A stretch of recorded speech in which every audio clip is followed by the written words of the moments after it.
آج ہم بات کریں گے تصوف کی دنیا کے تحت صحبت باولیاء میں میرے دادا پیر قطب العالم برکت الاثر حضرت شیخ الحدیث مولانا محمد زکریا کاندلوی قدس سرہ کے چچا جان بانی تبلیغ حضرت مولانا الیاس صاحب رحمۃ اللہ علیہ کا مولانا الیاس صاحب رحمۃ اللہ علیہ کی شخصیت کی تعارف کی محتاج نہیں ہے۔ دعوت تبلیغ کی تاریخ جو پوری دنیا میں چل رہی ہے اس کے وہ بانی مبانی ہیں، ماشاءاللہ۔ گویا کہ مؤسس اول وہی ہیں۔ اللہ تبارک و تعالی ان کے سینہ عطر کو گویا کہ اس کے لیے قبول فرمایا اور اس کام کی ترتیب ان کو القاء فرمائی، اور پورے عالم کے اندر آج جو ہے دعوت تبلیغ کا کام چل رہا ہے اور لوگوں کے دلوں کو گویا کہ اللہ کے ساتھ جوڑا جا رہا ہے، ان کی زندگیوں کو سنت سے سنوارا جا رہا ہے۔ میرے دادا پیر حضرت شیخ الحدیث مولانا محمد زکریا کاندلوی رحمۃ اللہ علیہ کے چچا ہیں، کیونکہ مولانا زکریا رحمۃ اللہ علیہ کے جو والد ماجد ہیں وہ مولانا الیاس صاحب رحمۃ اللہ علیہ کے بڑے بھائی ہیں مولانا یحییٰ صاحب کاندلوی رحمۃ اللہ علیہ۔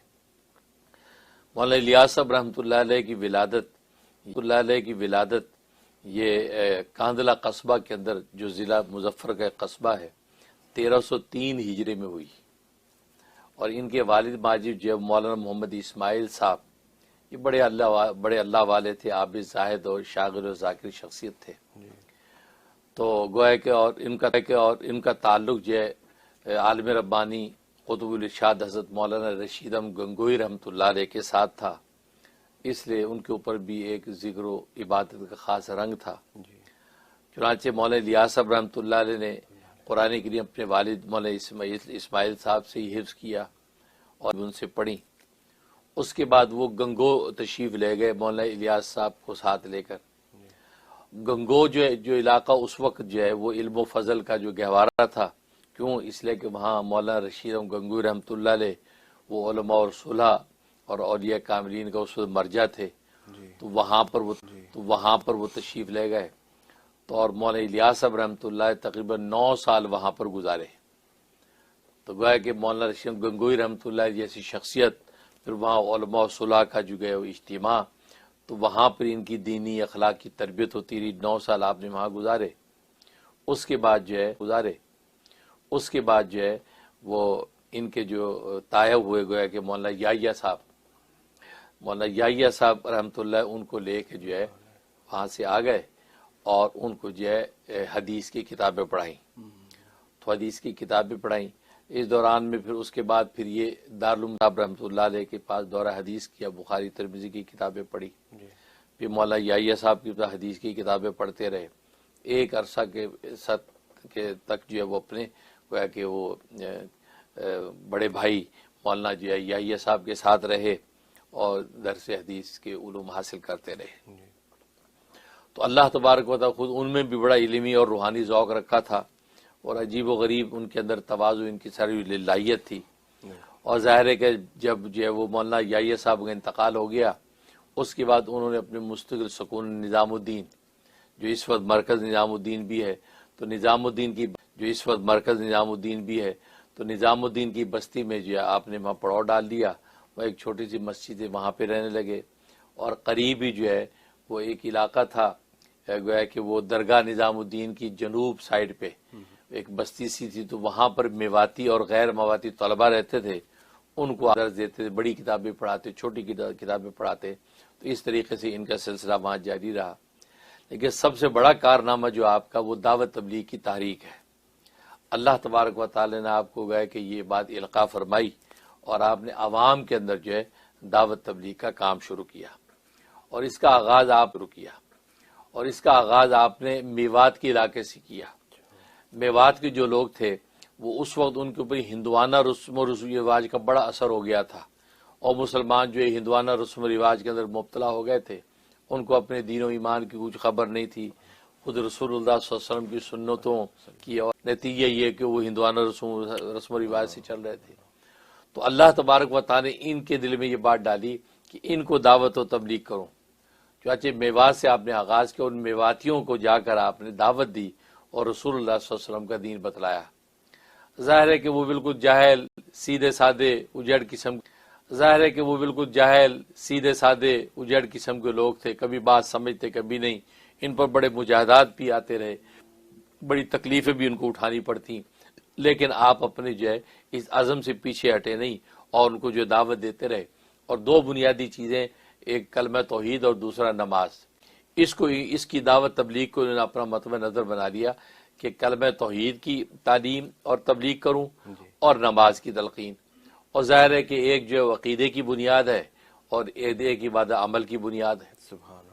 تو لہٰذا یہ سلسلہ آپ نے جو ہے شروع کیا اور یہاں تک کہ جماعت دی تو اس کے بڑے اثرات ظاہر ہونے لگے، اس لیے کہ جب گھر گھر جا کر جو ہے کلمے کی جب دعوت دینے لگے اور لوگوں کو نماز سکھلانے لگے اور رسول اللہ صلی اللہ علیہ وسلم کا دین بتلانے لگے، اور یہ بتایا جاتا کہ بھی گویا کہ دین ہی کے اندر گویا کہ ساری کامیابی اور آخرت کی جو ہے وہ سرخروئی ہے، تو لوگوں کے وہ سرخروئی ہے، تو لوگوں کے اندر ایک نیا احساس پیدا ہونے لگا۔ اور پھر آپ نے اس بات کو اتنا زیادہ اپنے اوپر حاوی کر لیا کہ کسی ایسی تقریب میں شرکت بھی نہیں کرتے تھے کہ جہاں پر آپ کو اپنی دعوت دینے کا موقع نہ ملتا ہو۔ ہاں اگر اس دعوت دینے کا موقع ہے تو آپ وہاں جاتے، اگر اس دعوت دینے کا موقع نہیں تو اس میں شرکت کرنے کو اپنے بڑا دشوار سمجھتے۔ یہاں تک کہ شادی بیاہوں کے اندر جب جاتے، عام طور پہ بعض تقریبات میں جب شادی کے سب لوگ جمع ہیں تو آپ کھڑے ہو کے فرماتے کہ بھی دیکھو میری بھی تھوڑی سی بات سن لو، کہ جی بتائیے۔ کہا کہ آج خوشی کا ایسا دن ہے، آپ دونوں خاندانوں کے لیے خوش کیا جاتا ہے، اور آج کے دن گھر کی بھنگن اگر ناراض ہو جائے تو اس کو بھی خوش اور راضی کرتے ہیں کہ بھی آج ہمارے یہاں شادی اور خوشی کا دن ہے، تو ناراض نہ ہو، اس کو بھی راضی کرتے ہیں۔ لیکن یہ بتلاؤ تم مسلمان ہو، کیا رسول اللہ صلی اللہ علیہ وسلم کی خوشی کا آج کیا سامان کیا تم نے؟ رسول اللہ صلی اللہ علیہ وسلم کو خوش کرنے کے لیے تم نے آج کیا کیا؟ سب خبر۔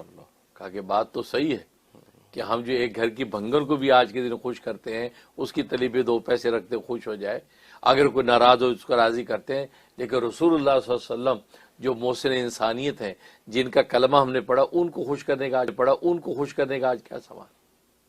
یہ کہہ کے پھر آپ نبی پاک کے دین کی دعوت دیتے کہ وہ دین لے کے آئے تھے، اس دین کے اندر آپ اس دین کو سرسبز کرنے میں آپ جتنا بھی حصہ ڈالیں گے اس سے وہ خوش ہوں گے، یعنی جس کو دین کی نصرت کہتے ہیں۔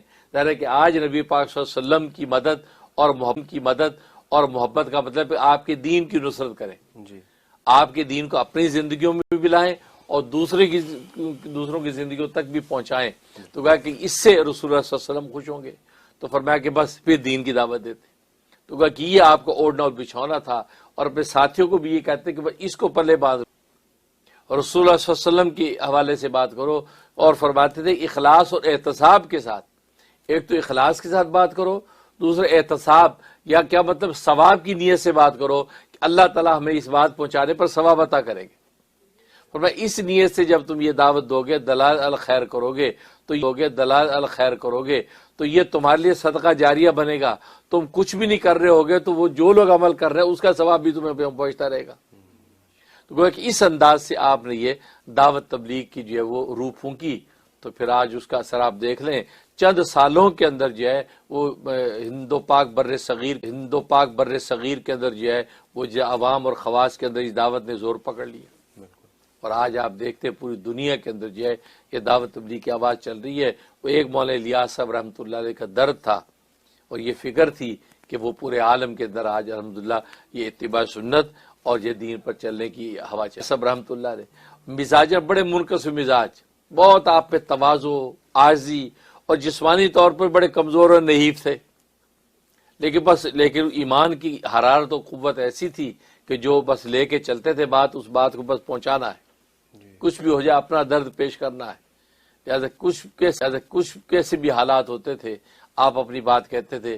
یہاں تک میوات کے اندر جب دعوت تبلیغ کا کام شروع کیا، ظاہر ہے کہ میواتی جو ہے وہ بیچارے سیدھے سادھے بھولے لوگ، وہ بس اوقات ان کی طرف سے آپ کو تکلیفیں بھی پہنچتی، مجاہدات بھی آتے، لیکن آپ نے جو ہے وہ برداشت کیا سب، اور یہ فرماتے کہ حضرت نوح علیہ السلام نے تو 950 سال تک برداشت کیا امت کو، اور ہمیں تو یہ چند سال بھی نہیں ہوئے، کوئی بات نہیں، انبیاء جو ہے اتنے بڑے بڑے ان کی لوگوں نے ناقدریاں کی، ہماری کیا قدر و حقیقت ہے ہمیں بس اپنی دعوت دینی ہے تاکہ کل اللہ تبارک و تعالیٰ کی ہم سرخرو ہو جائیں. اور آپ کو اللہ تعالیٰ نے ایسا یعنی زیرک اور ذہین بنایا تھا کہ آپ ایک وقت میں کئی نیتوں پر عمل کرتے تھے. چنانچہ مولانا منظور نعمانی رحمۃ اللہ علیہ لکھتے ہیں کہ ایک مرتبہ جو ہے علالت کا وقت تھا، آپ بستر پہ تھے، بیمار تھے تو میواتی لوگ آپ کو وضو کروا رہے تھے تو آپ وضو کر رہے ہیں تو ان کی مجھ پہ نظر پڑی تو مجھے اشارے سے بلایا. مولانا منظور احمد نعمانی رحمۃ اللہ علیہ ہند و پاک کے بہت بڑے فاضل ہیں، بہت بڑے عالم ہیں، معتبر. فرمایا کہتے میں آ گیا تو فرمانے لگے کہ عبداللہ ابن عباس رضی اللہ تعالیٰ عنہما انہوں نے رسول اللہ صلی اللہ علیہ وسلم کو بھی وضو کرتے ہوئے دیکھا تھا، انہوں نے ابوبکر صدیق رضی اللہ تعالیٰ عنہ کو بھی وضو کرتے ہوئے دیکھا تھا، انہوں نے حضرت عمر فاروق رضی اللہ تعالیٰ عنہ کو بھی وضو کرتے ہوئے دیکھا تھا، انہوں نے حضرت عمر فاروق رضی اللہ تعالیٰ عنہ کو بھی وضو کرتے دیکھا تھا. اتنے بڑے بڑے لوگوں کو وضو کرتے انہوں نے دیکھا تھا اپنے دور میں. لیکن جب حضرت علی مرتضیٰ رضی اللہ تعالیٰ عنہ کا بھی وضو فرماتے تو آپ ان کو بھی بڑے غور سے وضو کرتے ہوئے دیکھتے تھے. حالانکہ بڑوں کو جب وضو کرتے دیکھ لی کافی ہے آپ کے لیے، بس اس پہ عمل کریں. لیکن وہ حضرت علی کو بھی وضو کرتے دیکھتے تھے کہ اس میں سے بھی کوئی چیز پتہ کہ مجھے مل جائے. یعنی کسب علم کا وہ ذوق اور شوق تھا ان کے اندر. تو یہ فرمایا تو مولانا منظور نعمانی رحمۃ اللہ علیہ فرماتے کہ میں فوراً سمجھ گیا کہ گویا کہ مجھے یہ تعلیم ہے کہ مجھ سے بڑے بڑے اکابر اساتذوں کو آپ نے وضو کرتے دیکھا ہے تو میں بھی جو بیماری میں وضو کر رہا ہوں مجھے بھی دیکھو. تو گویا کہ اس حدیث پہ بھی عمل ہو جائے گا اور عبداللہ بن عباس کی سنت کی اتباع بھی ہو جائے گی. تو منظور نعمانی فرماتے جب یہ سن کے میں نے آپ کو دیکھنا شروع کیا تو بیماری کی ایسی حالت میں آپ کا اس وضو کا اہتمام کرنا، اس تصور پر مجھے بہت سی چیزیں سیکھنے کو مل گئی. سبحان اللہ. بہت سی چیزیں مجھے سیکھنے کو ملی کہ یار اس بیماری کے اندر وضو کا ایسا اہتمام. تو گویا کہ فرمایا کہ انہوں نے ایک طرف یہ نیت رکھی کہ یہ عالم فاضل ہے، لیکن میرے ادھر جو ہے میواتی جو وضو کروا رہے تھے 3-4 لوگ، تو ان کے بارے میں میری تو اشارہ کر کے فرمایا کہ مولانا یہ بھولے سیدھے میواتی یہ بیچارے مجھے وضو کروا رہے ہیں. تو میں بھلا ان کو یہ کہتا ہوں دیکھو تم جس محبت عقیدت کے ساتھ مجھے وضو کرواتے ہو تو تم یہ نیت کر کے تم اس لیے وضو کرواتے ہو کہ میں بڑی اچھی نماز پڑھتا ہوں، تم سے اچھی نماز پڑھتا ہوں، لہذا میں نماز پڑھوں گا تو تمہیں اجر ملے گا. تم یہ سوچتے ہو. تو فرمایا کہ میں ان کو کہتا ہوں کہ بھائی تم یہ نیت باندھ لیا کرو کہ اللہ ہم یہ تیرے اس بندے کو وضو کروا رہے ہیں اس لیے کروا رہے ہیں کہ یہ ہم سے اچھی نماز پڑھنا جانتا ہے، تو یہ اچھی نماز پڑھے گا. جب اچھی نماز پڑھے گا تو اس کی نماز میں ہمارا بھی حصہ پڑ جائے گا، لہذا ہمیں بھی اجر ملے گا. تم یہ نیت کر لیا کرو. اور فرمایا کہ مولانا میں ادھر اللہ سے یہ دعا کرتا ہوں کہ یا اللہ یہ بھولے بھالے میرے بارے میں یہ گمان رکھتے ہیں کہ میں ان سے اچھی نماز پڑھتا ہوں، تو یا اللہ میری نماز کو اچھا کر دے اور ان کی نیت کی لاج رکھ لے اور میری نماز کو قبول کر لے تاکہ میری نماز میں ان کا حصہ بھی پڑ جائے. سبحان اللہ. اور اس کے بعد فرمایا کہ مولانا اگر میں اپنی نماز کو ان کی نماز سے اچھا سمجھنے لگوں، نہیں ہے کہ میں سمجھوں میری نماز ان سے اچھی ہے تو میں مردود ہو جاؤں گا، لیکن ان کی برکت سے میں اللہ سے امید کرتا ہوں کہ اللہ میری نماز کو بھی قبول کر لیں گے. فرمایا کہ دیکھو حضرت نے ایک وقت میں کئی نیتیں سامنے رکھ کے جو ہے وہ پورا کا پورا جو ہے وہ اظہار فرمایا. فرمایا کہ یہ جو ہے یہ اللہ والوں کی شان. اور پھر حضرت میں کہتے ہیں یہ خوبی تھی کوئی کام بغیر نیت کے نہیں کرتے تھے، فوراً اس کے لیے نیت متعین کرتے تھے کہ یہ جو میں جو کر رہا ہوں اخلاص و احتساب کے لیے کر رہا ہوں، اخلاص سے کر رہا ہوں اور ثواب کی نیت سے کر رہا ہوں. تو نیت متعین کر کے فوراً وہ عمل کرتے تھے.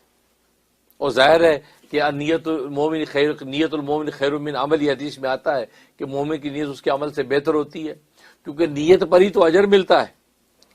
کیونکہ انسان تو انسانوں کے عمل کو دیکھتے ہیں، اللہ تعالیٰ عمل کو بعد میں دیکھتے ہیں، پہلے اس کی نیت کو دیکھتے ہیں. اس لیے بزرگ فرماتے ہیں نا کہ انسان جب عمل کرتا تو ہم انسان عمل کو دیکھتے، دیکھو جی نماز میں کھڑا ہے، رکوع میں جھک رہا ہے، اللہ اس کو رکوع قیام کو بعد میں دیکھتے، اللہ کی اس کے دل پہ ہوتی ہے.